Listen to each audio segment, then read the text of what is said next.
insert time of day here. And welcome to the How Long to Beat podcast. It's me, Rick. As always, with me are Paula and Alex, and I am unusually energetic even for me, which is good because we've got lots to get through this week, and it's a slightly different running order from what you might be used to. So we're going to talk about what we've beaten and what we've retired after a brief announcement from Alex. Hold that thought, Alex. We're going to talk about what for us as of the time of recording was yesterday's Nintendo Direct, the first in over a year. Fortunately, we've got everything written down because I barely remember any of it. I was actually playing Cyberpunk while it was on, but I digress. After that, we are going to talk topics, which is even more games, specifically for any of you that caught it, the Steam Game Festival a couple of weeks ago and all the demos that we tried from that. And then a rendition of everyone's favorite game. Say it with me. How long to beat? The game. We were all off. As always, I'm like 3 seconds ahead of both of you, but we'll see. We have a new monthly segment coming in here. As everyone knows, we're all participating in the Fantasy Critic League, and I'm going to let our wonderful leader for that activity, Abatage, take it away with a new segment where he'll round up each month. So here's January. What's up, everybody? I'm Abatage, and this is your How Long to Beat 2021 Fantasy Critic League monthly roundup for January.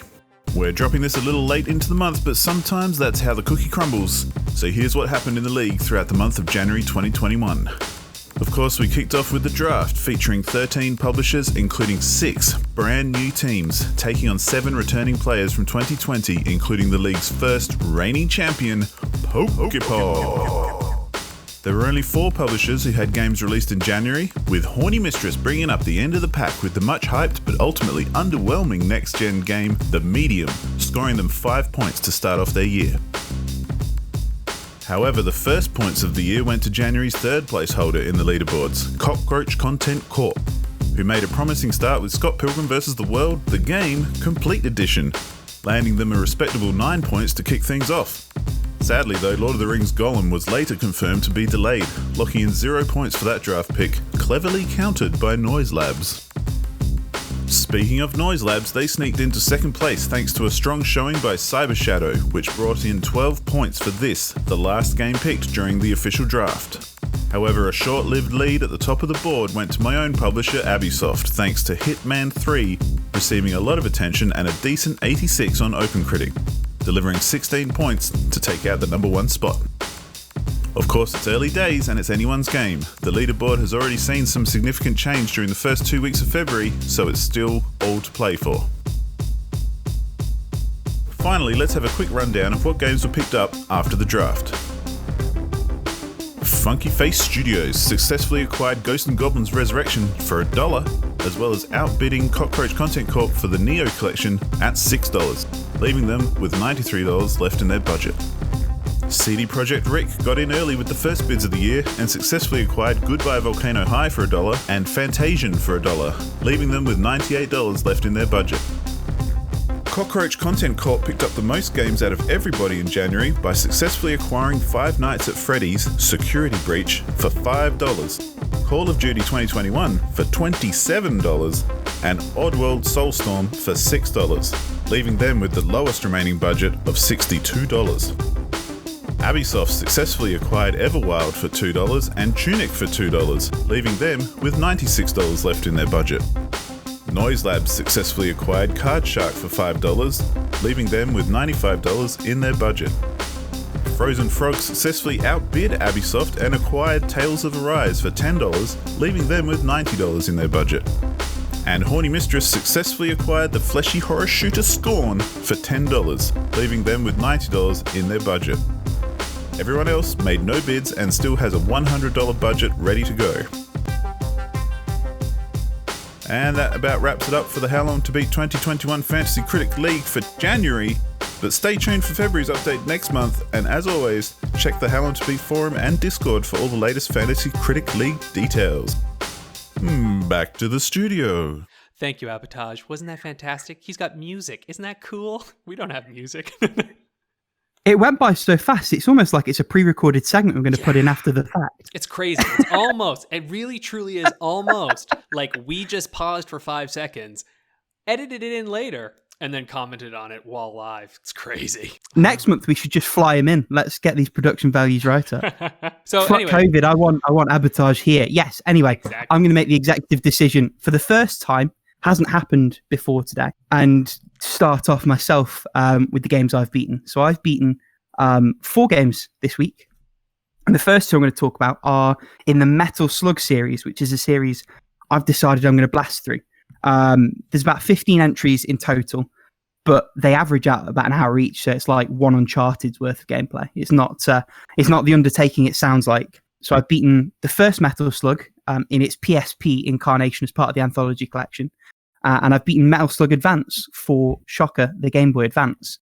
They're both really good, much more so the original, what was on Neo Geo or MVS, what I played on PSP.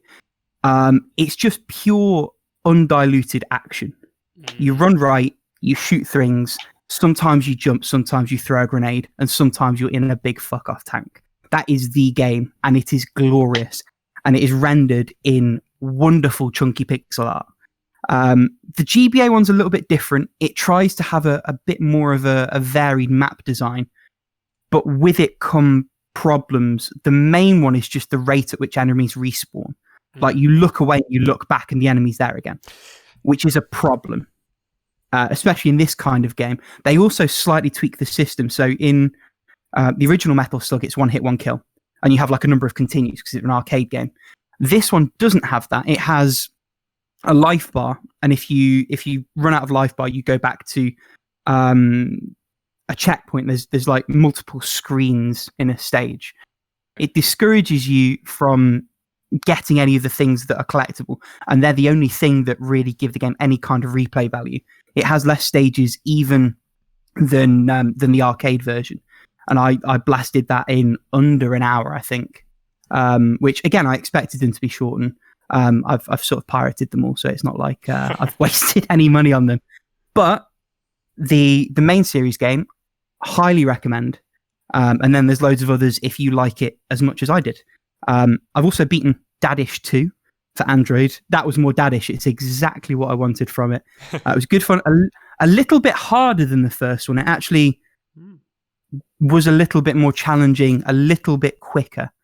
And it also did some interesting things in terms of level variety, stage variety, which the original didn't. I think that really served to its benefit.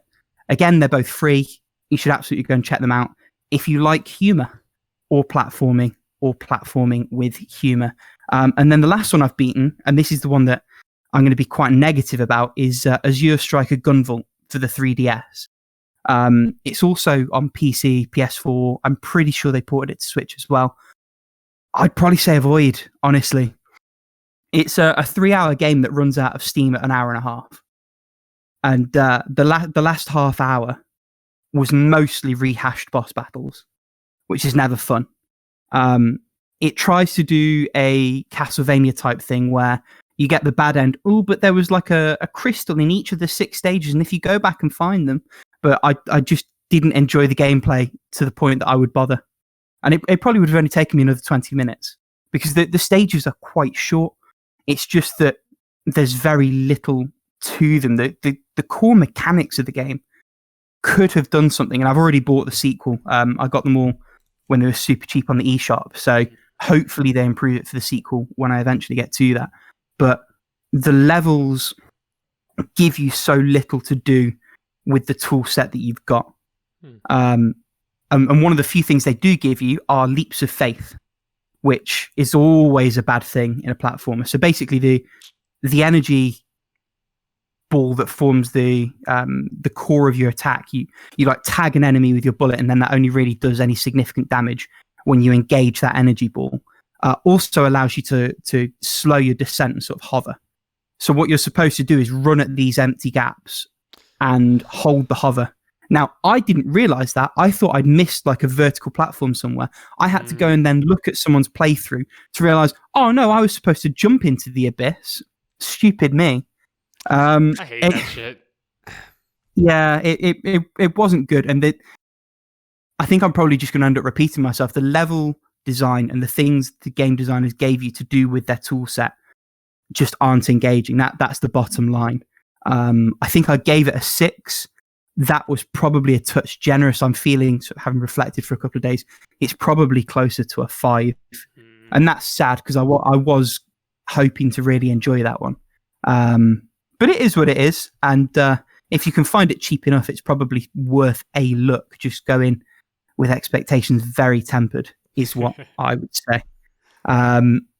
So yeah, that's the 4 games I've beaten. What about you, Alex? Yeah, so I beat SNAAAK, which is the Yes. 10-minute game. It's one of the 10-minute game ones. It's actually really gave me Carrion vibes. Like, it's kind of what Carrion is like, only Carrion is like obviously a more polished, long experience. But it was really fun.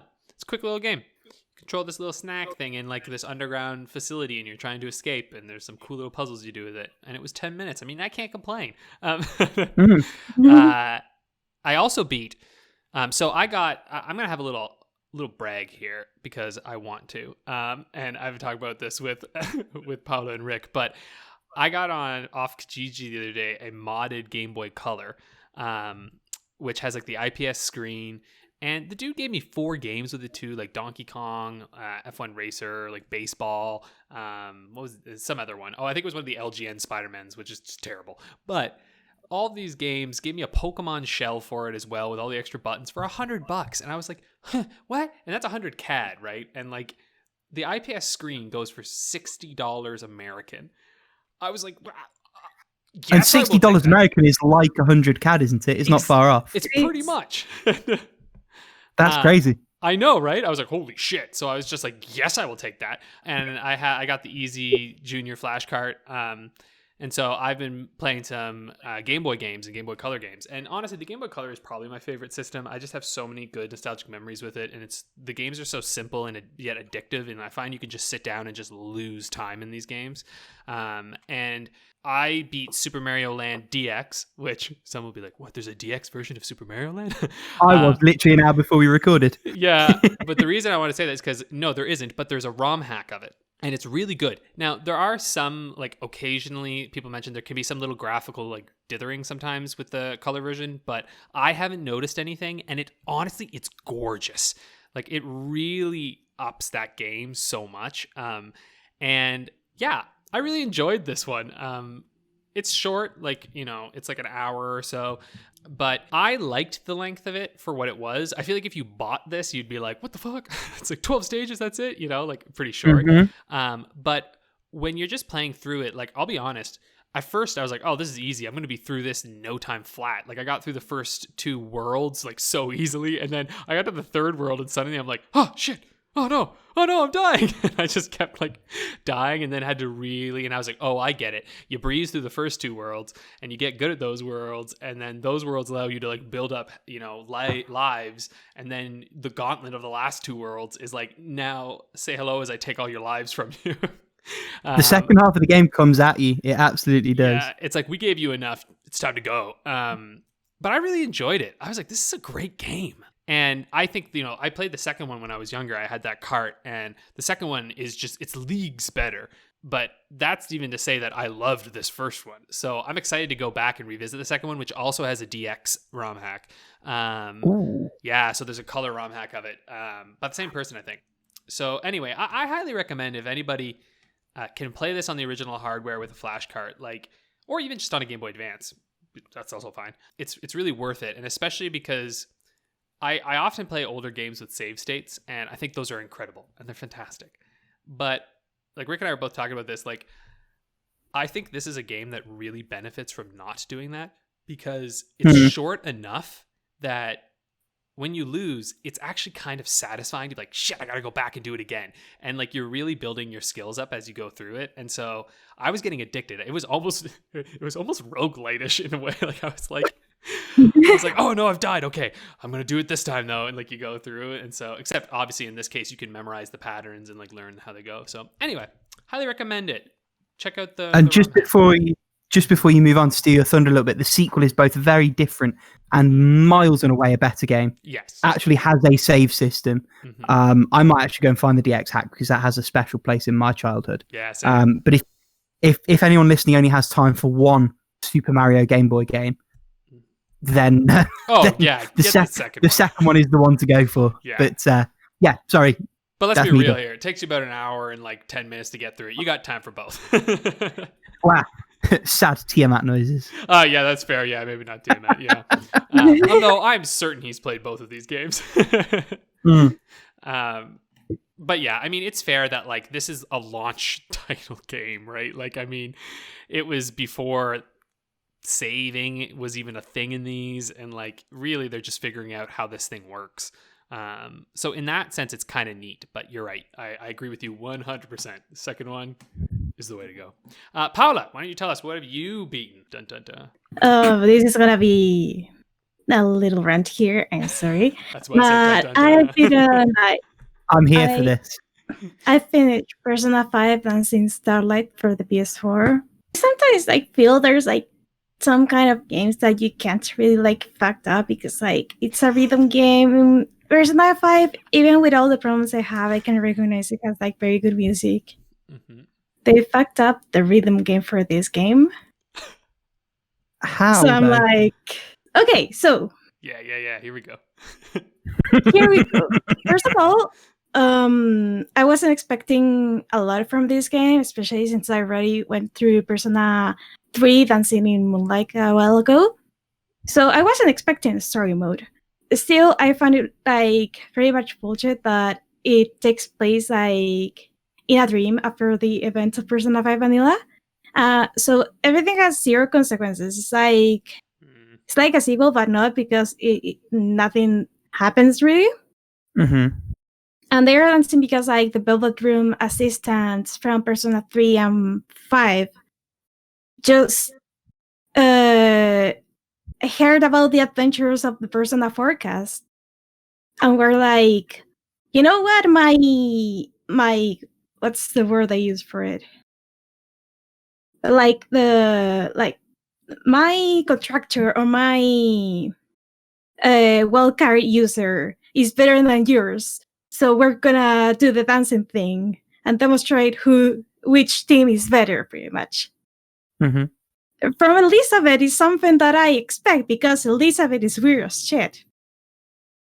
And she's pretty funny, like when she talks to the C's investigation team on the Persona 3 side of things. So it's like, okay, this kind of makes sense because she's Woofy now. But like the twins are like, why? Why join this thing? So like, okay, that aside, the Persona 5 music is like pretty good. Like from all the people that have listened to this soundtrack, even though they haven't played the game, most people that I know really enjoy it. But for some reason, the music selection from this game is like the worst music selection of all three games, to the point that there's like 3 remixes for one single song. And it's like not very good or distinguishable remixes. So is it like Persona 4 dancing where all the songs are remix versions? There's none just like standard songs ripped straight from the game? I think there's a couple of standard songs straight from the game, but they are usually like all remixes. Mm-hmm. Which is kind of sad because like I felt like there were like some songs that really didn't need that to fit into the rhythm game scheme, but they felt like they had to do it. Well, you can't sell a separate soundtrack if it's just the songs from Persona 5. Wow, that's true. They even like arranged some of the songs that I was like, oh, these are cool. I know these songs sound weird. Like, I don't know what they did. Like, for the Persona 3 version of the game, it's like they knock it out of the park with some of the remixes. Not as much with as with the Persona 4 music, because I I don't know what they did. They did magic with the soundtrack, but with the Persona 5, they just dropped the ball entirely. Well, I feel like they're in this rough situation, right? Because Persona 4 is so good, right? Like, it's such a... Like, the story made sense. It actually fit in the world they had. And, like, everything about it was so... I feel like you fucked yourself, you know? It's too good. Wow. I mean... They spent so much time making it its own special thing, and then it's like, oh shit, that's sold. Quick, let's get 2 more out. And obviously, they didn't get the same attention. Yeah. But it lives or dies by the songs, and if the remixes are that bad, no amount of story was going to fix that, unfortunately. Yeah, that's the thing. Even though, like, okay, the story was pretty much non-existent. So like like with Persona 4 Dancing All Night, you have like your story. So you went through the songs via the story, and then you have your credits and the music. Like the songs went like up in difficulty, and then you're like free to do whatever you want in the freestyle mood. But here, like, I forgot that there were like credits to this thing, and the ending was so bad. It's like, why even bother? Why didn't you just make it freestyle altogether? So I don't know why they even bother with the story, because whatever is there is like bad. And then like there's the interactions with the cast that you need to do in order to unlock more stuff, and it's like, why? Because like the characters were already like kind of one-dimensional. Some of them were like two-dimensional, but then they still roll everyone, and it became paper thing. Like, what is personality? What is character development? Is it tasty? And now I'm so worried because I've got them both on my shelf, and I'm going to have to go into them with this negative thing on them already. I am so sorry. Like, okay. I got them for cheap. I don't hold or anything against people who like or enjoy the characters from Persona 5. I just don't.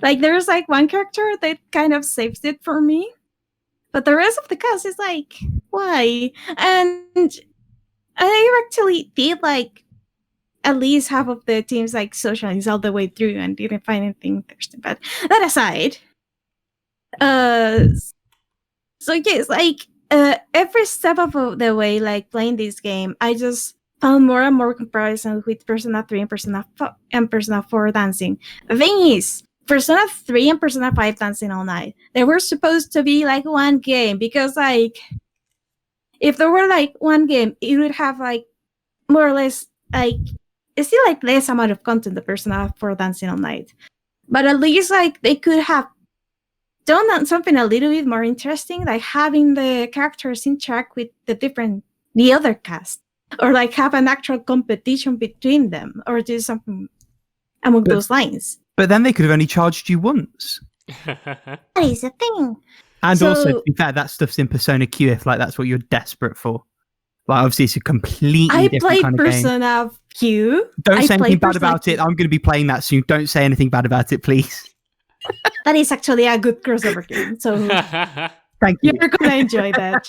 It sounds to me a little bit like these dancing ones have just become kind of a cash grab. Like, it was like 4 was a good idea, right? Like, someone was like, oh, this would work in 4, and then they were like, oh, it worked, now I guess let's do it with the rest, like you're saying, Rick, right? And it's like, yeah, you know, it seems to me like it's a better idea to just make a game when you got the good idea instead of freaking trying to force it into all these other ones. Well, it was still a good idea. It just needed time and love. And given the tale that Persona 5 has, tale like length, not tale as in story, you could totally have afforded to wait on that one. Yeah. Like, give all the time and resources to Persona 3, and then bring... Because, you know, we've been waiting long enough for Persona 5 Strikers. They could have found a window to put it somewhere. It wouldn't have been a problem. Yeah. That's the thing. They were like super ratchet. Like, even the special edition, like for the 2 games, the box is ugly. Like, it's an art book that's built into the case that the discs are in. Yeah, but it's like the way 6 they market pages it, just at the front. It's awful. It's awful. The way they market it is like, oh, you get your pretty box, and the placeholder art was actually better than the art we got. And get on this. If you want to the good game, Persona 4 Dancing, the only way you get it is if you buy the special edition of 3 and 5. Yeah, of course. Which, by the way, I went back into playing after this. Yeah. You can't win whichever system you're on because they didn't even bring the 3 and 5 dancings on Vita to the West. Like, they're available, but they're only in Japanese. Should we move on to the games we've retired? We probably should. And Paula, I'd love for you to crack on because I'm really curious to hear. Okay.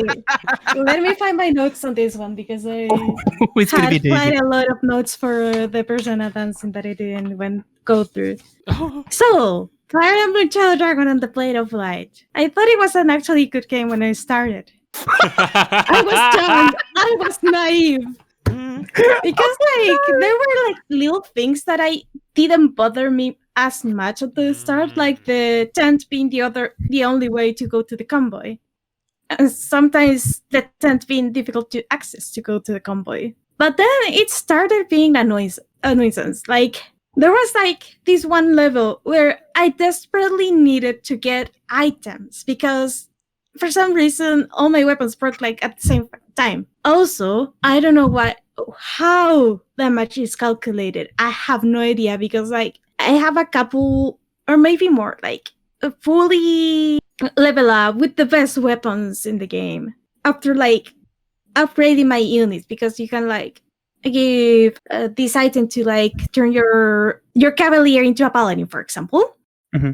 Which I forgot the name of the item. So I have a lot of units promoted. That's the word I was looking for. Promoted, high level, with very good equipment, and they barely were doing a scratch on the units on chapter 24. Chapter 24 was a very long chapter, or it could be a very short chapter. So what happened is there's all these mandaketes, the dragon people, and they are bulky, and some of them are immune to magic. Okay. And that was a pain in the ass because each turn until turn 50, they would just keep coming for your units. And the thing is, how do you survive that many waves of dragons? And how do you even get to the boss with that many waves of dragons?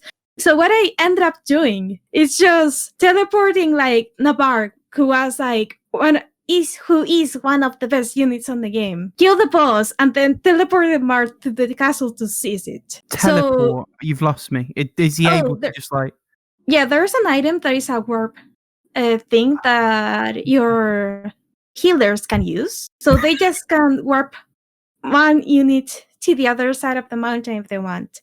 The thing is, I only have one warp one, and it has 7 uses. So I just have to pick the strongest guy in my army and have him kill the boss, and then teleport Marth and have Marth seize the castle. Because for this game, you don't have to kill all the units on the map. You just have to seize the castle. With the objective, Marth. Right? Yeah, the thing is the Tiki or Noe or Na from the newer Fire Emblem games. Tiki is a very good unit to use, but for some reason, their dragons are tanks and they're immune to everything. So it wasn't fun. So you pretty much have to have silver equipment. For to have silver equipment, you need to have money. And even though this game throws you a lot of money early on, and especially if you have a thief, which I usually don't use the thief in the Fire Emblem games, or if I use them, it's I choose one to use and don't break them to every map. The way you're gonna get the most money in this game is have your thief get to every chest in any kind of castle or fortified thing you have in the map. Thieves are pretty frail, so you don't usually get all the chests. Or if you do, you have to farm them after killing off every other enemy on the map, because then you arrive to chapter 24 I have no silver weapons, or have 3 silver weapons, and that isn't enough for the final chapter of the game, because for some reason they decided to have your units split into this fortified structure, which, by the way, the doors start closing after certain chapter, after certain turn, like for example, they because you can't choose where to put your units either. You can't choose where to put your units, and if you want to put your units in a very specific place, you have to do something very stupid. Because you pretty much have to try to list them in different orders because you don't know like where your units are going. You just select your units, hope they're like in the right place, and go with them up. Sadly, for some reason, Tiki and another unit who was a healer were behind the door that goes like after turn 2 or 3. So guess what? I have 2 less units to go through this map. The same with my tank. It's a tank. It doesn't do damage. It's supposed to tank hits. And then I have all my paper, like my glass cannon units together. And if I can't kill everything on my way with those, then I'm busted because I have no tank and no healers there. I was like pretty frustrated in the last chapter because in chapter 24, I have to keep up all the experience the dragon gave me because otherwise I didn't have enough weapons or enough damage dealing units to kill them off. Because even though like all my magicians weren't able to attack all the magic immune dragons, and those were pretty resistant to my physical units. Because until that point, I didn't have problems with magic immune units. So I didn't bother like having as many physical units because my mages were just sweeping armies. So yeah. No wonder this I game am is mad. only available for a year because they're like, they won't buy it No if we one's don't gonna put it for a want year. that. Okay, so here's the thing. This game has been remade at least 2 times. At least. Because I was planning to do like a Fire Emblem marathon, like go through all the games. So the next game would have Gaiden, but I have Echoes, so that's a remake. And then the third game is Mystery of the Emblem. And that has Book 1. That is a remake of Fire Emblem 1, which I'm not going to play again in an older system. Because there's a DS remake also for that game. Yes, because they did 2, didn't they? They did Shadow Dragon, which is a remake of the original. And then it's like Book of something or other. I feel like it's like a George R.R. Martin type title, which is what you're saying is the 3rd game originally remade. For the audience's benefit, Paula, that was chapter 24 of 26 that you bailed out on, right? 24, the dragons, and 25, fucking impossible if you don't have enough physical units and like silver equipment in all your physical units. So what I'm meaning is you were that close to the end and it was still just too much for you to like get over the line. Yeah, because if I wanted to try to beat the chapter 25, I should have gone back to chapter 24 because there's like a turn rewind and you can like, still rewind to another chapter.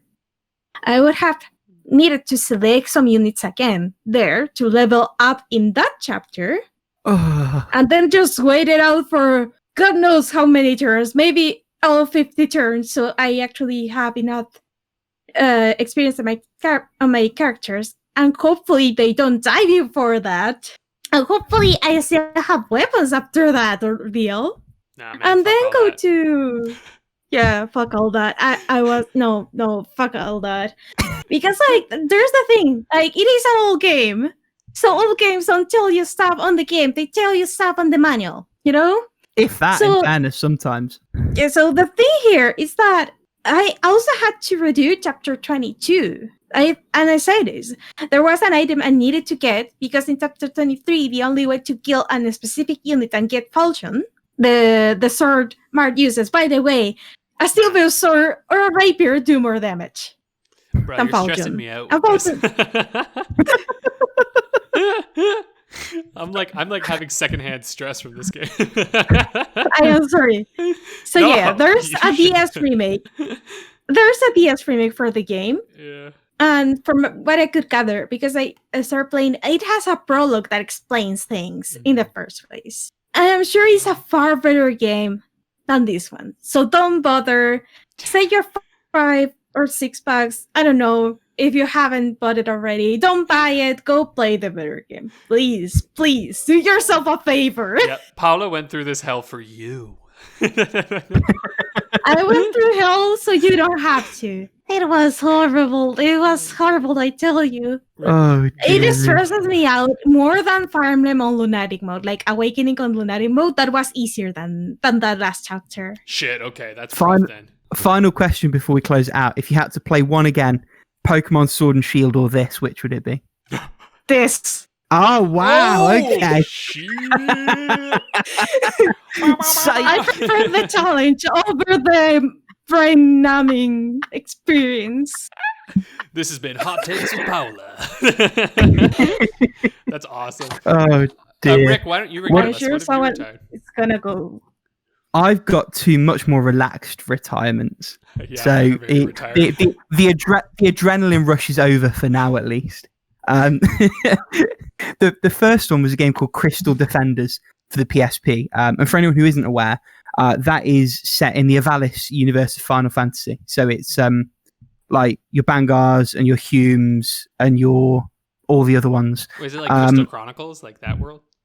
Crystal Chronicles is different. No, so Avalis Alliance is FF12, the tactics and advanced games, and there's a few other mobile games that are set in that sort of realm as well. Gotcha. So this is a tower defense game, which not usually my jam, but I thought I'd give it a go. The problem is it's a tower defense game with endless only maps. So it's not like objective based. It's just crack on until you get bored or run out of like the ability to keep up. No.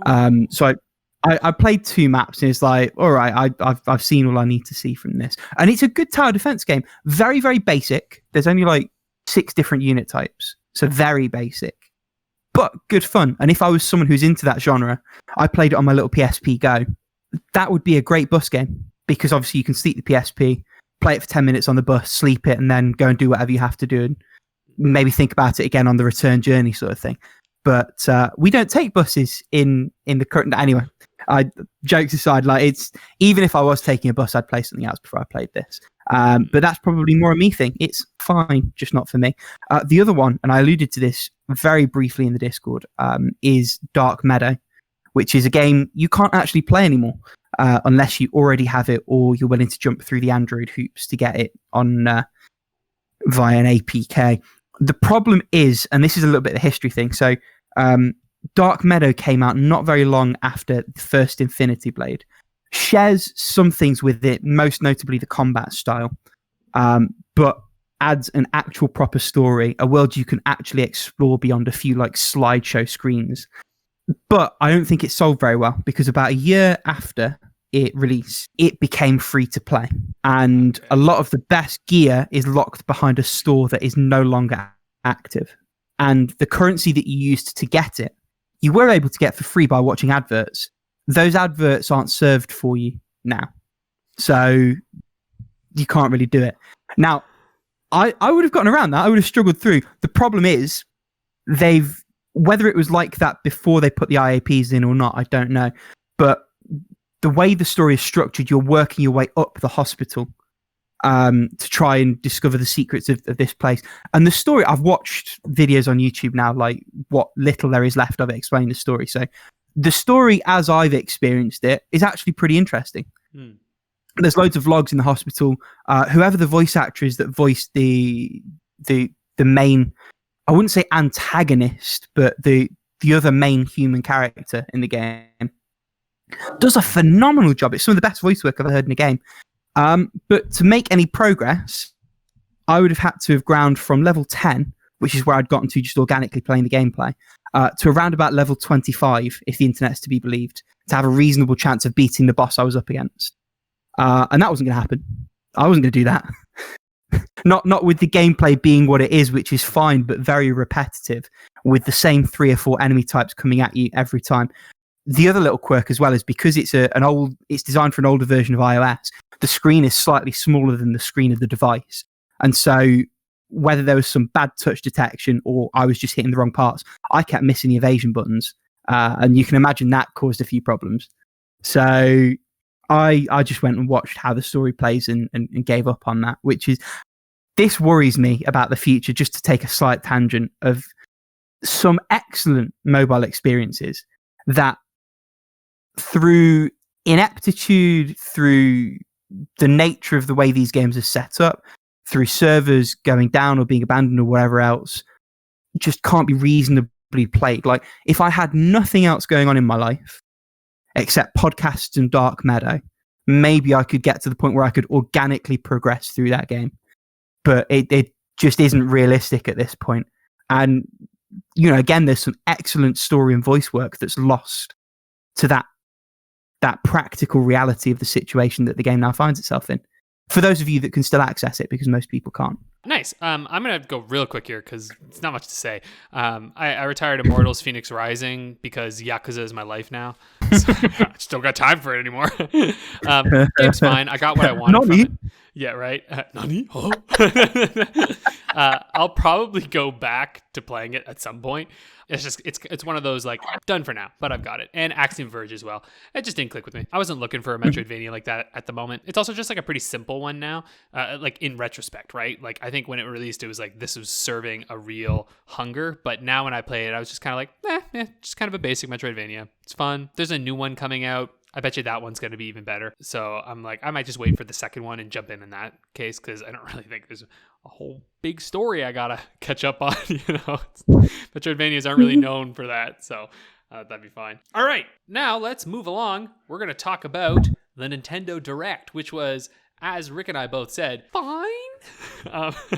Yeah. So a little bit of insider baseball. We were all in the little private Discord chat that we've got going on behind the scenes of this podcast while the Direct was on. I think you two were sort of properly watching it, but I was just playing Cyberpunk while it was on and just sort of keeping an eye on what came up. So yeah, I jumping a little bit ahead, only saw a tiny bit of the dumpster fire that was the DC Super Team Best Friends trailer, for example. That was horrible. But we literally, me and Alex, at the end, at the same time, type, well, that was okay. Or variations thereof. There wasn't a whole lot to go on. Like, I mean, Pyra's in Smash now, which is just cool. At least it's not Fire Emblem. I'm not a sorry user, though. I found the reveal trailer to be cool, but at the same time, I was like, I forgot they sounded that way in English because I was playing with the Japanese voices. Look, I'll be honest and with then you. I have like a British weird accent. Steady. With the voices that don't match the characters. And I'm like, huh. Yeah, I get that way whenever I watch like videos of Dragon Quest XI where they're speaking in English because like I played it in Japanese as well, and I was like, "What the heck?" And so it's really weird. But that Xenoblade Chronicles 2, that game's boring as shit. Like, I know people love it, but I played a lot of that game, too. I feel entitled to talk about it as boring, but shit was boring. Like, I was like, oh my god, I'm going to die if I have to keep fucking doing this asinine combat. Anyway, there's some people who really love it, but I think it's it has a small but passionate fan base, and I'm so happy they enjoy it. That's all I'll say on that. You couldn't be any less the small passionate fan base here. What was that, Paula? Oh, yeah. A member of the small passionate fan base is here. Yeah. Man, I will be when I get a Switch. I liked the first one, so I think that will probably be up my alley as well. I feel like it's a lot what we're trying to say is first one. What we're trying to say is you're outnumbered, Alex. That's what we're trying to get at. That's fine. I'll hold my ground.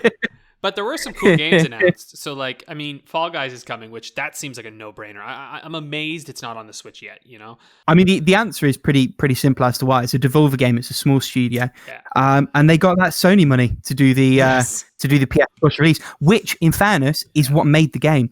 It's and that shouldn't be credit taken away from them because Destruction Derby's trying to do that and failing. Worms Rumble tried and failed to do that. It's not a free meal ticket. The game has to be good for that to work. And it was true of Rocket League, and it's true of this. And I think I said when we were watching it, there's no way that doesn't do fucking gangbusters when it drops on Switch. Oh, yeah. No way. Lord, I'll probably get it on Switch so I can play it like handheld. You know what I'm saying? Like I'm like, I got it for free PS Plus, so I'll throw some money at them. I don't mind. They're great. I also wanted to shout out, so Outer Wilds is coming to the Switch. That's a great game. We talked about that on the thing too. Also, this Famicom Detective Club, which I'm sure Paula might be interested to talk about, but this visual novel looks really. This is a 1988 game remade. And simultaneously, one of the best animated games going. That looks incredible in the trailer. If it's all so like cool. That. Wow. I know. I was like, that was like a standout thing for me. Sorry, I interrupted you, Palagon. Sorry. It looks super cool. And also, I am pretty sure that either Samwati on the How Long to Beat Discord group, or someone on my Twitter feed, I swear I saw someone talking about this game just before the direct. Like, I really? hope this. I think that was on the Discord, in fairness, because apparently it was announced like a year ago, and then just radio silenced. And then they're like, "Oh yeah, it's still happening. Don't worry." It's the first time it's coming to the West too, from what I understand. It looks kind of Fenyx, right? I'm gonna check it out. You know, like just like murder mystery-ish, and I'm like, I'm in. Yeah, well, that might be the visual novel I play this year. Steins Gate might have to wait. That one looks really cool. Yeah, it might have to Steins wait. I will see myself out. Oh, why, Rick? There was a Legend of Mana, like I can't even call it. I wrote remake ? I don't think it is. I think it's like basically a port, isn't it, with like a few extra things in there. But It looks like the only thing they've done is redo the soundtrack. It's but I think you can toggle. I'll probably end up playing it on my PSP. right? Yeah. Yes, but then like you're playing an RPG, you're going to want to have encounters. Like I appreciate the option, but it's not enough for me to buy a game I can play for free on my PSP. No, totally. It just straight up isn't. Though I will say, and like there are obviously some other games in there too, but if anyone else sticks out, we can talk about them. But the one I'm the most excited about is Mario Golf, baby! Like, I love the Mario Golf games. And Super Rush, this game looks nuts. Story mode is back, and speed golf, like you could play competitive golf where you hit the ball and then you have to run across the course to go hit the ball again. I'm like, that's awesome. I'm here for this game. I mean, yeah, it sure is golf. Man, it's entertaining because I was like, oh, this just looks like golf until you have to race and play at the same time as everyone else, and I actually found that to be pretty cool. Yeah. Right. It's a clever idea for a party game. Besides that, I have zero interest, so I'm sure I'll play it with a friend who is a schmuck enough to give Nintendo $60 for it. But hold on, I don't have a Switch, but even if I did, probably wouldn't be buying it. But go on. Here's what I'm going to say, though. I know a lot of people sleep on these games, and I can't speak for the more recent ones, but for instance, the Game Boy and like Game Boy Color, Game Boy Advance, all of those, the golf games on those games are full-fledged RPGs made by Camelot. This one is as well. They showed that in the trailer, didn't they? And they're really good RPGs, is the thing. The only one I've played is the tennis one on the GBA, which we managed to finagle with like Nintendo points back when that was still like a big thing. Oh, nice. When they like, I think it is still a thing in fairness, maybe not so much over here, but like where they do the physical rewards. That was the game we got, and yeah, you're right. It is a proper RPG, just with sports ball as like the encounters. And I'm hoping it's still just a sport. Like, still. I've always been a fan though of like, I don't know what it is. The golf games are just fun for me. Like, I just enjoy them. And but the people who made the tennis games, they also made the golf ones. Of course, I don't believe Camelot makes those anymore. I could be wrong. I can't remember. I'm not actually sure if Camelot is like still around. I think they are, but they're like the Golden Sun developers and stuff. I have to look this up, which is probably something I should have done beforehand. But anyway, I'm googling while you talk. Don't you worry. Nice. I'm one step ahead of you. Anyway, it's out June 25th, so I will probably... I mean, I doubt I'm going to buy it right away, but like I'm certain I'm going to end up playing this at some point, just to play some insane... Once we can do couch co-op again, just to play some insane golfing games. Yeah, so... Then they just showed a bunch of games that are coming out. Like, they're all ports, basically, except No More Heroes 3. Was there one you wanted to That talk about? looks bonkers. Yeah. Like, that just... I don't even know what's going on anymore with that game. Like, I already knew that the No More Heroes games were kind of crazy, but I think this stops anything that I've seen from the other ones. Or maybe it's just me, because I haven't played any of the other ones. I don't know. It looks pretty nuts. It looks about right up the alley of that. I know, Rick, didn't you counterpick this one for Fantasy Critically? I did. And on two counts. First, I didn't really think it was going to come out this year, if I'm honest. I didn't think that was going to happen. And second, even if it does, I don't know if any of you guys remember, they did like a spin-off game. Yeah. It was like Travis Strikes Back or something. Yep. Did not review very well. So I thought, well, you know, that's enough reason. And there wasn't really anything that I was strongly convinced on a counter by the time the counter picks got to me. I still think this could potentially fall on its arse. I think you're fully wrong. I might be. It looks like more of the same. I suspect that might be a cause for criticism. The Odd Job thing has been criticised in both of the previous games. If it's more of the same, then that could be a cause for criticism. I can see a world where this gets 60s critically and kills it with its fan base. I can see that reality. Whether that's cope, I don't know, but that's where I'm at. Yeah, I think you're maybe coping a little bit because No More Heroes has a solid 83 on Open Critic, and No More Heroes 2 has a solid 79, which isn't huge, but I don't know, man. It's the right trend is the most important thing. No, but those were the ones. Those were the ones reviewed in 2020. Like that's the reviews from the re-releases. So if those old games reviewed that well, still trending the right way. Still trending the right way. Yeah, but that was older games. Tune in August when we talk about Rick's sad counterpart. Without me, because I'll be alone crying. Yeah, anyway. I won't be on the call. On a lighter note, I can confirm that Camelot both still exist and are the developer for Super Rush. Oh, they are? Oh my god, I'm in then. I'm totally in. Oh, it's going to be fantastic.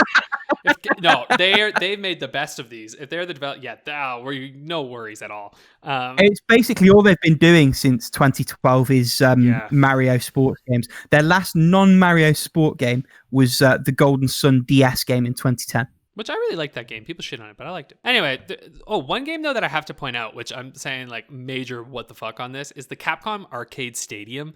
They just like were mentioning like, oh look, all these arcade games are coming out.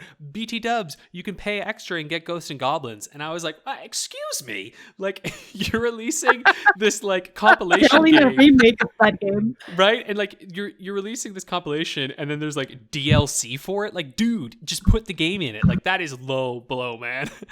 I mean, I think it is, but people will do it. This is the thing; they'll keep doing it if people keep stumping up the money. I won't. That game's on the Switch I Online. can say that because I don't give a fuck about Ghosts and Goblins. I've got no skin in the game. If I did, I might stomach my. That's not the right phrase. I might swallow my pride. Is what I was angling for. That's fair. I do like Ghosts and Goblins a lot. I mean, I had it on the Game Boy Color and it was fantastic. But also, on the Game Boy Color. Yeah, the Game Boy Color port of it is fantastic. Oh, okay. Fair enough. I didn't know that existed until today. Sorry, crack on. No, yeah. I was a young child who thought, this game looks fun, and then got my ass kicked for like 5 years. And you also played some Ghosts and Goblins, what? Yeah. Oh, I see what you're saying. It took me a second, and my brain didn't clock in on that joke. That was a thinker, is what that was. But yeah, Neon White also looks interesting. This is that like first-person shooter deck builder that looks like Shin Megami Tensei, but also... When it opened, I thought it was going to be SMT5, when it had that set of scales. And I saw the trailer, I was like, oh my god, they're actually going to tell me when it launches. And then, of course, they fucking didn't. I had that feeling that it wasn't SMT5, but at the same point, at the same time, it had that SMT feeling at the start, and it was weird. It was weird. I know. I was like, Annapurna SMT. Concept. And we were saying this when it came on. A deck builder first-person shooter shouldn't work, but I can totally picture a scenario where it does, having seen the trailer. Yeah. I kind of like the idea of, fuck you, this is the next move you've got to do, work with it. And I think that actually could really be a cool concept to play around with. Yeah, it's on my radar. I also have to say the DC superhero girls thing. Like, look, I'm just not the target market. Like, maybe it's fine, but it does kind of look a little bit like this is what girls like, right? Kind of thing, you know? And like, maybe it is. I don't know what the youth like these days, but I'll tell you what, girls don't like shit video games, and it looks like a shit video game. I know. Like, it looks so cringy. It's like that is. I don't know where the meme is like from. Like, it's like Joe Kids, like the old guy with the skateboard and the how do you do and the hat and stuff like that.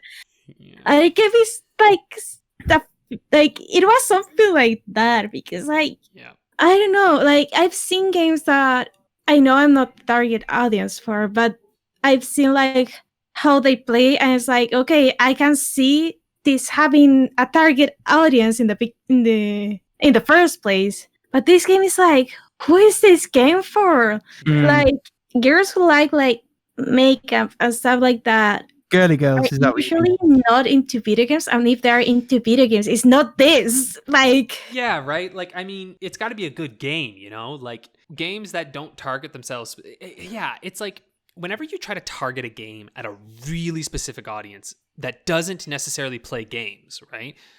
You're kind of setting yourself up for failure in some ways. It's like a game like Animal Crossing, for instance. It's not targeting solely people who don't play games. It's targeting it's really anyone. It's saying like, we want anyone to be able to play this, which is a bit different, right? So then people who like to play games will come into it. People who don't, But that's the opposite. That's accessibility rather than super niche. I think the problem is more, and we've said this a few times in a few different ways. The game has to be good before anything else. Like, girls don't play Mario because Mario like has a side story with Peach where they go shopping. They play Mario because Mario's fun. Like that, and if it's not fun, it doesn't matter what clothes, makeup, whatever else. It doesn't matter what else is shining the turd up. If it's a turd, it's a turd. And that's why Hamtaro is good. Oh because God, stop! It's right a fun there. game. Was it Hams United or something? I don't remember, but get out of here. Hey, that game's actually kind of dope. Man, well, we'll see next month, maybe. I was when it thinking, wins. From the Otome community, one game that there's two games that I've seen a lot, like in my Twitter feed, from the Otome community. Is like Animal Crossing, because Animal Crossing, or the other game that I've seen a lot, especially because like in the Discord of the Otome community, we have like a sub channel for that, is Genshin Impact. That's interesting. But I don't like. It still like baffles me how blind some people designing games like to either. I guess this one is like for a young female audience? Question mark. Yeah. I mean, you'd hope so. You wouldn't do some of the things they've done if you were targeting anyone else. Yeah. Oh Lord. I mean, who knows? Maybe it'll be a major hit amongst that demographic. I don't know. We don't know. We're all old farts now. But it certainly won't be the same way a hit is that Subs the Zombie is. I can English. Stubbs the Zombie. Stubbs the Zombie, yo. I'm excited. It's just a port, and it's going to be on PS4, so I'm actually going to be able to play it, which is great. I know nothing about that. So it's one I've wanted to play for a while and never had a means to, and now I will, so I'm very happy. Creating a non-existent segue. Speaking of weird names, a Project Triangle strategy.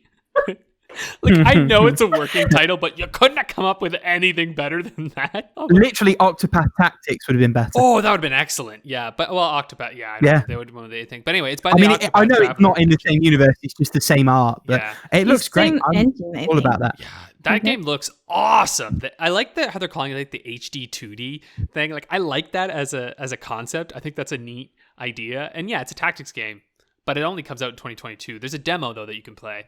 So I'm not sure how I feel about the demos. That I guess they are working because like I've heard that. I mean, Bravely Default, like the gameplay came out like pretty polished because of the demos. Yeah. Yes, because they took feedback on, didn't they? They were really proactive about it. And they're taking feedback on this one too. They have a survey that they're sending out once people play it. I just hope we're not seeing a pattern of pretty polished gameplay, but story suffering. I don't know if it's because of the demos or it's just unrelated. Oh, I think it's unrelated, to be honest. But the reason I say that is like I actually don't think. I think they maybe learned their lesson because Octopath Traveler was very much a game that rumor has it no one ever beat, but everyone played because it's really good. But you do get to a point where you're like, okay, I'm done. But this game seems to have learned the lesson because the whole kind of like emphasis on it is that it's very much your choices matter. Right. So they're saying that like as you play through the game, you can vote on things and it will significantly impact and like the choices will compound. And so like they're trying to kind of say that like every experience will be different. Like when you're playing through it, everyone will play differently. So I'm really intrigued by that. I think that could be really cool. And more importantly, Square Enix has shown that there's like an appetite for that aesthetic. And you can see other devs like that. Is it Eiyuden Chronicles, the one that was kickstarted? The Suikoden spiritual successor. Yes, alliteration. Yeah. I'm really keen for that to do well as well, and then hopefully we just see more devs like be a little bit more ambitious with their pixel art. I love pixel art, but like you can have too much generic pixel art, and if devs are empowered to try and mix that setup up, I think that can only be a good thing. Yeah, and then the rest of there's just a bunch of like it's just random games. I mean, Hades physical release, that's cool. The World's End Club. Oh, World's End Club. Yeah, that does look neat too. Yeah. And I've been love, waiting sorry, go on. for an official trailer and review. They reveal when the game is gonna come out, because one, it is from the Danganronpa, the people who created Danganronpa, who are no longer in Spike Chunsoft, and they pretty much went and founded their own studio to make their other kind of games. They also did the Nonari games. Yes, they did indeed. Yeah. And this is some sort of combination and between the two, and then taking it one step further, and I love that. I want it. Yeah, I fucking love that they've almost broken that fourth wall and taken the expectation you have of a game from them. And the trailer did it with the setup, these kids were all gathered together for a death game, and then it just stopped and they went outside, and I love that as a setup. And I love that they had the chutzpah to go for that. Yeah, it's because it would have been, it's amazing. And I have to be honest, having played a few death games, I wasn't super excited about their new project. I mean, I was keeping an eye on it, but I wasn't particularly enthused. I would say now I am, and that's one of the few bright spots from the direct for me. If I'm truthful, that's one of the few things that actually got me to pause the game and watch it properly. Yeah. So yeah, I'm excited for that one. Hades Physical is great. More love for super giant games is always a good thing. I'm also excited. I know this is one of my fantasy critic picks, but Ghosts of Goblins Resurrection is looking really good. And I'm quite excited. There's all these accessibility things in it. There's co-op, which I was like, what? There's co-op? And all this stuff. And I'm just this game might be this little sleeper hit, because it's the actual creator of Ghosts and Goblins who came back to make this. This is kind of his director's cut dream game of all the things he's ever wanted in Ghosts and Goblins. And I'm that's pretty dope. So anyway, here's me crossing my fingers. Could bomb, could be okay. I'm very excited about that game, because I've seen reviews from the original Ghosts of Goblins, and at first seeing the trailer was oh, maybe I can play this. It looks interesting. What also caught my eye is the Age of Calamity expansion pass. Speaking of more, yeah, it's I am not sure how to feel about this yet, because there aren't any details of what the story is gonna be about, and also I just saw it at a glance on the trailer, on the page. I don't remember, but the first two parts of the expansion pass is new weapons, so maybe some characters are gonna have other ways to play as, and the third part is the actual meat and potatoes of the thing. That is the whatever new story they're gonna do, or the new battle scenarios, and that is they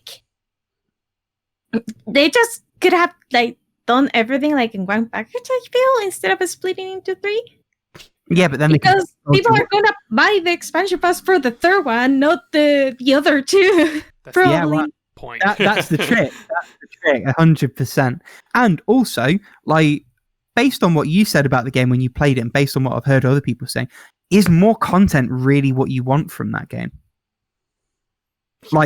Being sarcastic a little bit, but legitimately, do you really want more Age of Calamity?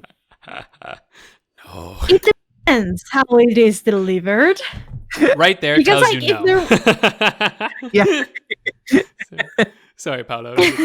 Yeah, it depends. So it really depends on how they want to do things, because if they're gonna do the villain side, I'm yes, go all in.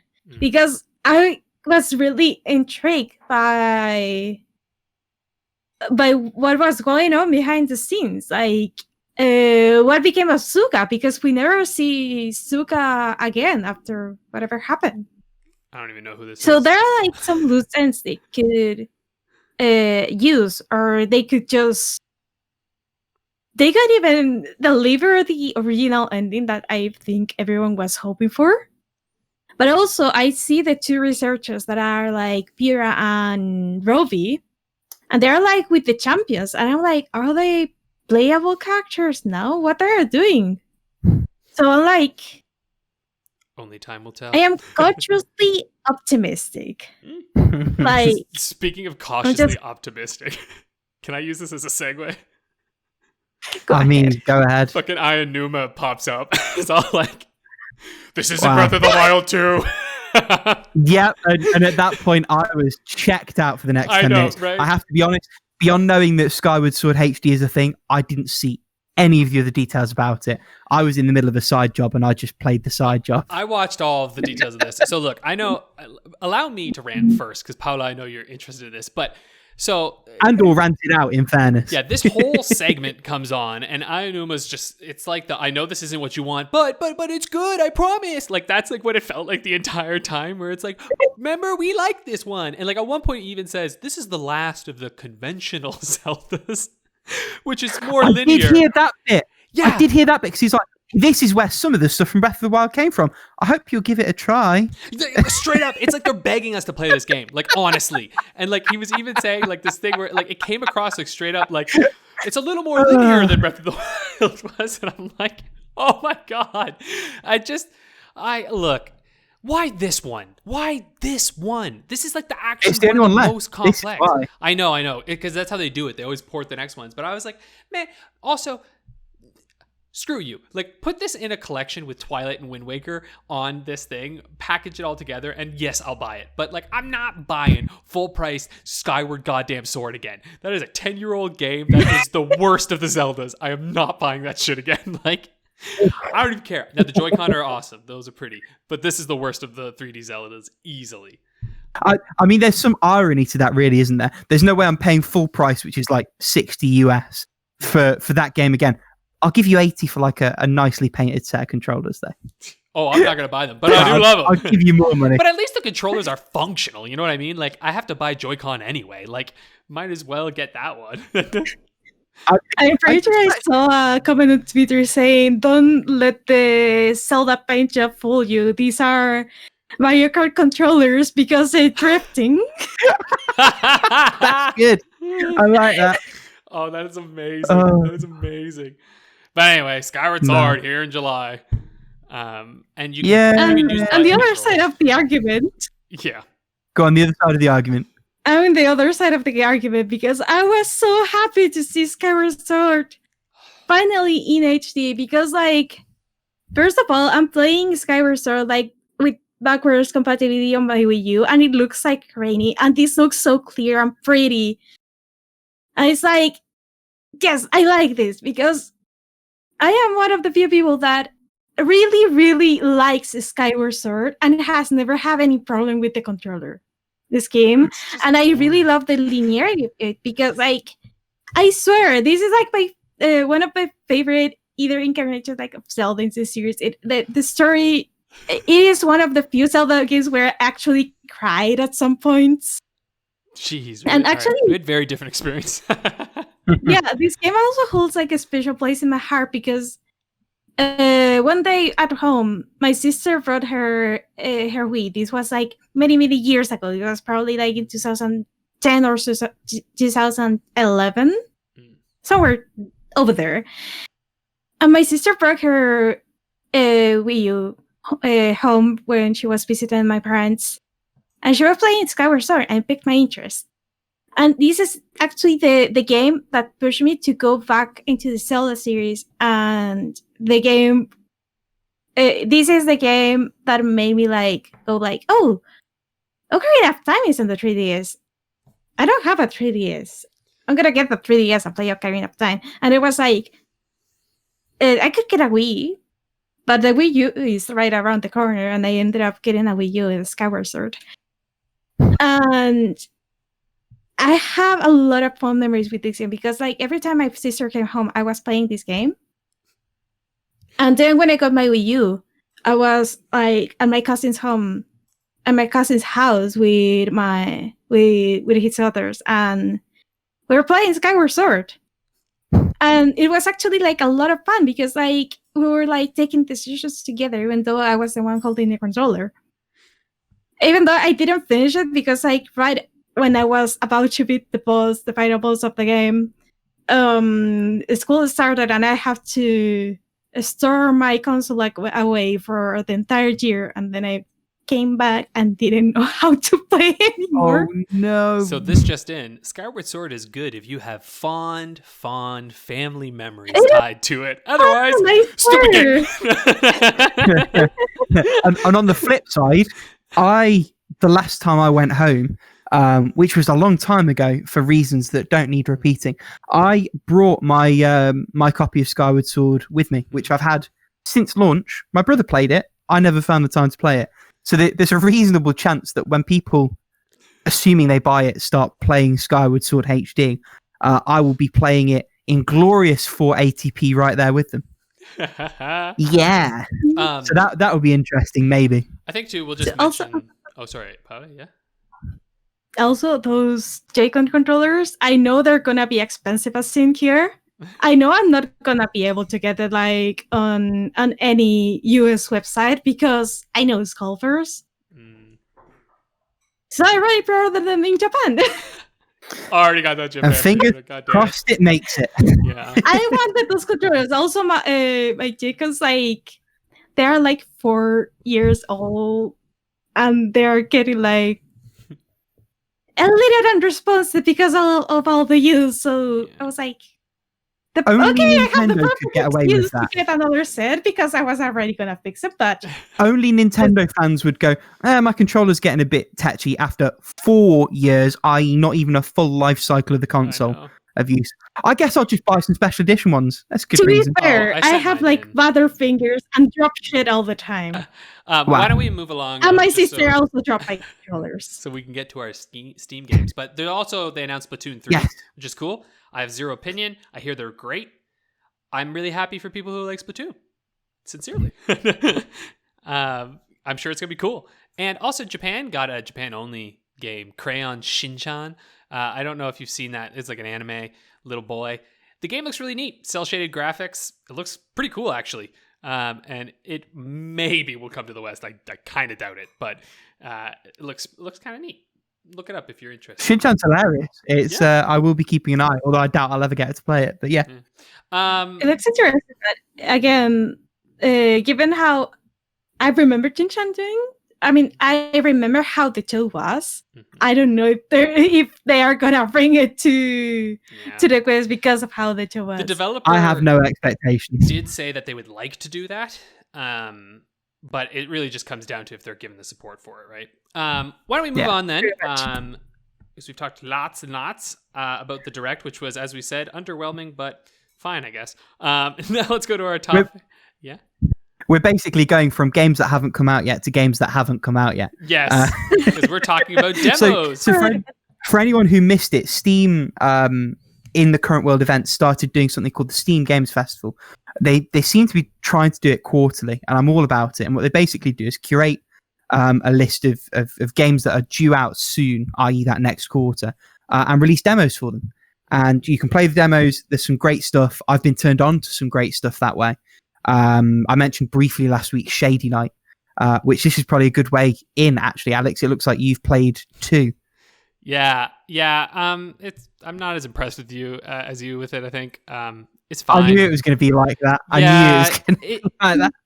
It's not bad or anything. Like, it's an interesting game and concept. Just control-wise was a little finicky. Like, there's just moments where, like, I need to pick up things, and the, like, hit window for picking stuff up was it was so hard to figure out. Like, I was like, what's going on? Why can't I get this here? So I was just a little, like, I was a little cooled because I think you were so excited by it. So when I played it, I was just a little bit like, oh, all right, this is fine. But if you're really into those, like, fast movement sort of games, I think this could be really awesome. I started to enjoy it more when I got the bow. I found the sword to be kind of lame because it's like you're running around. I was like, oh, okay, I got to get up real close. And like, it just, you can throw it though. Part of the function is throwing it. I know. And chaining moves together and kicking and all the rest of it. Yeah. But I'm still very warm on it in case you hadn't told. My deal was that, like, I found chaining the moves and going through it didn't really work as well as I was hoping it would. And I'm sure that there are people who will be able to play this and get super good at it and it'll be very satisfying. I just found that it wasn't necessarily wasn't really intuitive, I guess, to figure out exactly how the chains, like, work and good ways of doing it. But that was just me. I still think it's worth checking out when it comes out. It's definitely not bad. It's very interesting. But yeah, I'm a little cooler take. I think that's all. That's fair enough. What else have you played? Yeah, so I played Floppy Nights, which I think is fantastic. So this is really cool. This is like a little game where you basically it's a puzzle game. So it's almost like a tactics game, but you summon. It's a card building tactics game.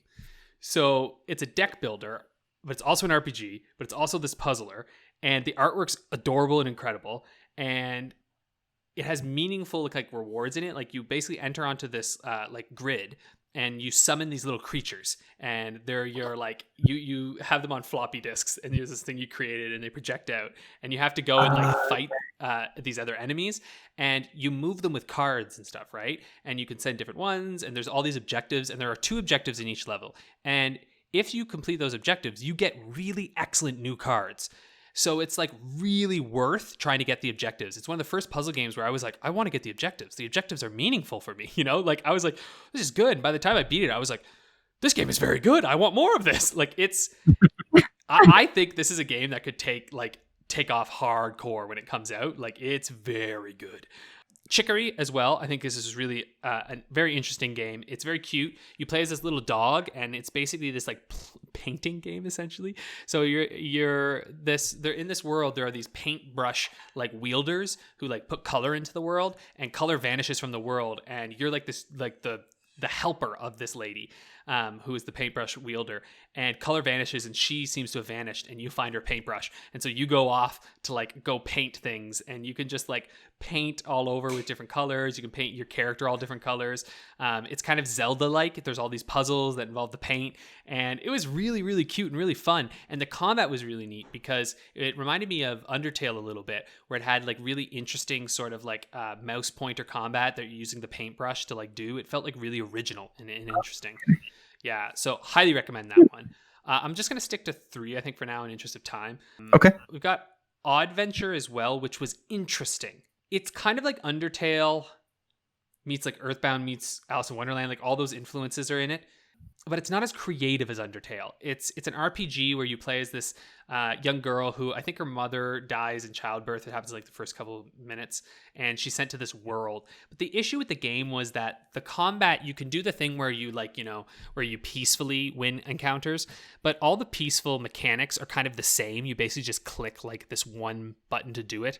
And I just found that the combat got stale really quick, and it was just a lot of big open areas that you were walking through, and I wasn't very impressed with it. It's on Kickstarter, so it was clearly just the start, but I don't know. It just felt like something was missing from it. Now, to be fair, this is like a very like proof of concept, and it is interesting enough. The story was interesting to a point, and the humor was pretty good.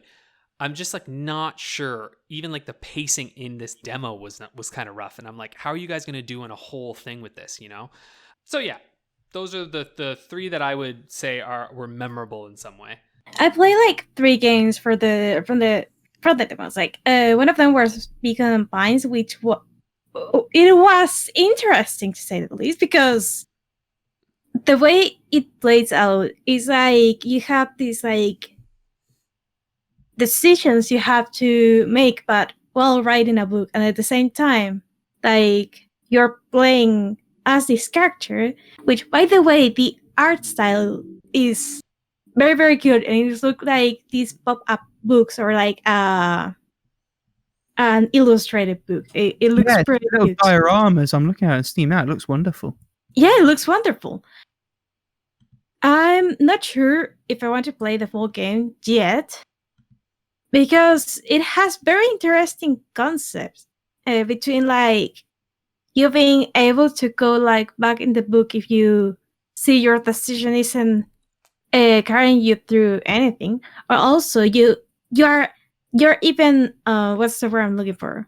You want to replay this game many times, like to get to probably the best ending, because only through through exploration, like in the exploration segments, or through getting some bad endings, you get like these cards that you use to fill in like the blanks in the book. It's a little confusing to play sometimes, in the sense that at the beginning I wasn't sure how these cards were affecting the game. But as I went on, it started being more interesting. I just didn't have the time to fully enjoy it, because I don't think I got like all the content from the demo, but what I saw was pretty interesting. Also, Unbound World Apart, or Worlds Apart, I think it was.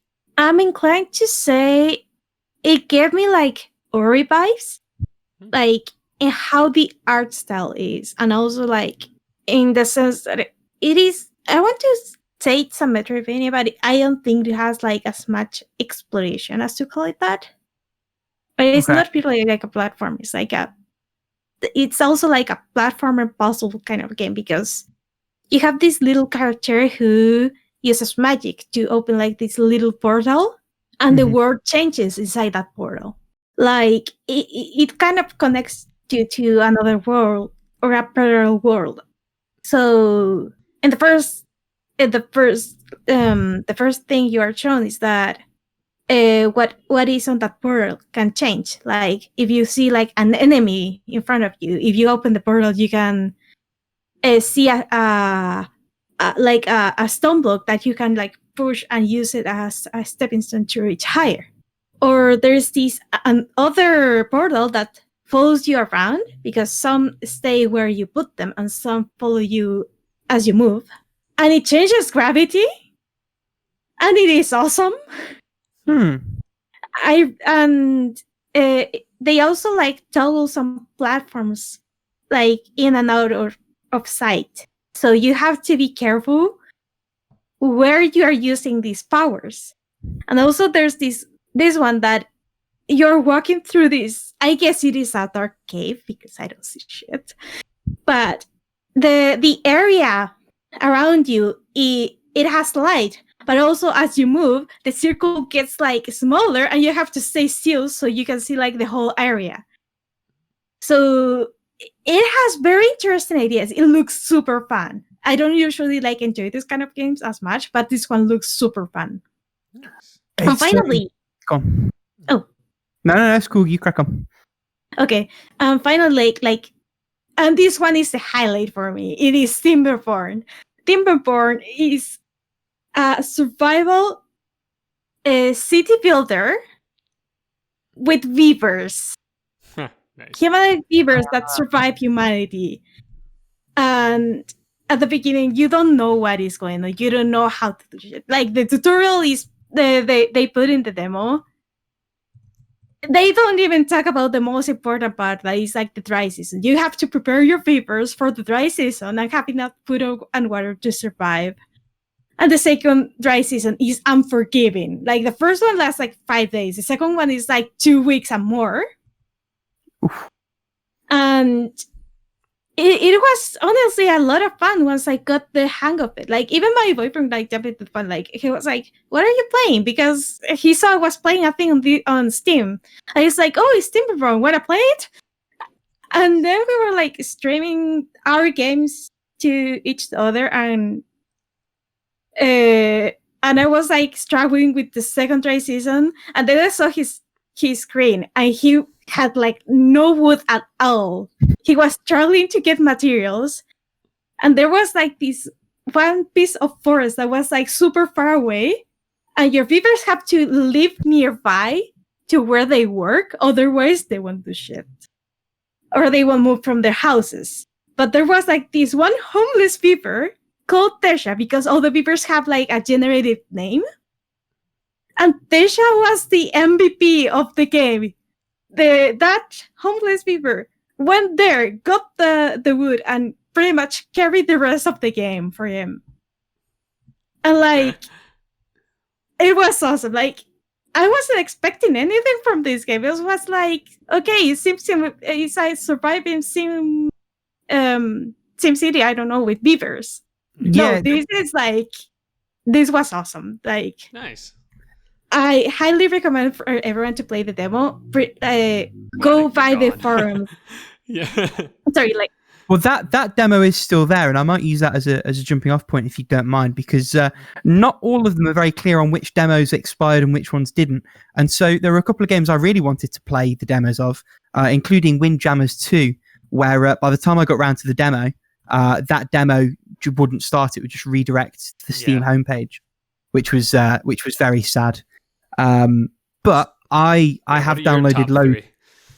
Most of them are still there. So my top 3, I've got more to pick from. So for those of you listening, I played as many games as these two combined, and I downloaded, not including the ones I had to delete because they ran out of time, upwards of 50 demos, and I've just downloaded a couple of the ones that you've recommended as well. So between the two of you, so I've got even more to go through in the days and weeks and months to come. But ignoring Shady Night, which I've already sung the praises of and you've briefly mentioned, the 3 that I would shout about first off is Naruto Boy, which is like pixel art, Kung Fury, dripping in 80s synthy vibes. And it's a 2D action platformer with like a little bit of puzzly exploration stuff. The combat is serviceable but a little bit loose, but the vibe they just get, it's very otherworldly. So it's like the I suppose it takes influence from Tron a little bit, in the sense that it's like a rogue AI within the video game that's like trying to conquer the software, has beaten like the developer, and you are the chosen hero that was like playing late at night on their computer that's been sucked in, and now has to like save it. But it's played straight, not in a funny way. It's like played very seriously and authentically, and it lands it, because that's an easy one to get wrong, but it lands it. And for the aesthetic alone, I would have probably checked it out on release, but there's something promising there about the combat as well, so I'm hoping that they'll polish that up before release. The second one is a game called Retro Machina. So imagine Bastion set in like a retro futuristic, almost Bioshock above land sort of world, and combining the Bastion combat with the order little mini robots around to go places and solve basic environmental puzzles of the Clank sections of the classic Ratchet and Clank games. And that's sort of what Retro Machina is. It's nothing that's going to set the world alight, but I feel like there's a solid 8 out of 10 in there. And it's from All In Games, from Super, who are the people who published Raji. And like their thing seems to be picking up small promising indies, giving them a platform and some promotion and marketing, and helping them get off the ground. So that's piqued my interest in it also. The final one, and this is sort of cheating because it's a game that technically already released, is a game called Lost Words Beyond the Page. And when I say it released on Stadia. So, so it didn't. Yeah, I did. It's like if you released, but there was no one in the forest to hear you, did you even release, sort of thing. I've butchered that. I think you know what I mean. It was so interesting, Paula, hearing you talk about Unbound World Apart, because it sort of does that thing a little bit where there's an element of the storybook, but rather than reading the story and picking words, you're like 2D platforming through the story. And it's all narrated by the main character. There's active stuff popping up in and around. It's like echoing the story that she's telling. And then it flips between that, which is really basic sort of pencil art, and the story that she's writing in this journal that she's been bought for her birthday. And that's a much more fleshed out 2D platformer. The interesting thing with the puzzles they do there is the puzzles are magic words. So the 2 examples that you use in the demo are the magic word rise, which allows you to raise platforms, lift up heavy objects, stuff like that. And a word called repair, which allows you to fix broken stuff, sort of like you do in the Lego games where you hold circle and all the Lego bricks just go together. And as well as ones you get permanently, the game supposedly will have like temporary situational words as well. So it seems like there's scope for them to do some interesting stuff with that. The story, from what little I've seen, is really nicely put together and told. And I think there's real promise in that one. We're going to skip the question of the week this week because we are far too verbose and we don't have time. So sorry for them. We will take your questions again soon, I promise. Third week lucky. Week lucky. Next week is a special episode, though, so you'll find out. Yeah, there's something special. So we're gonna move on. I'm just shutting her down. Rick feels fine. Yeah, we're gonna move on to Jeff Keighley's Game of the Year at the Game Awards. That's How Long to Beat the Game. The game. The game. Oh yeah, I've already got it pulled up here.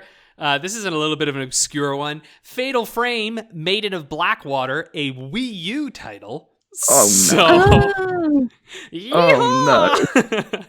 Oh no. I almost re-rolled on this because I was like, I don't know, but then I was like, nah, Fatal Frame, that's a known series.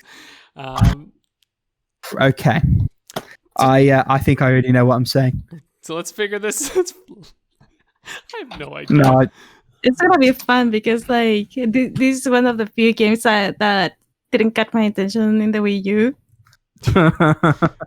because well, it looks spooky at some points, and it also looked like something I couldn't play like in the living room.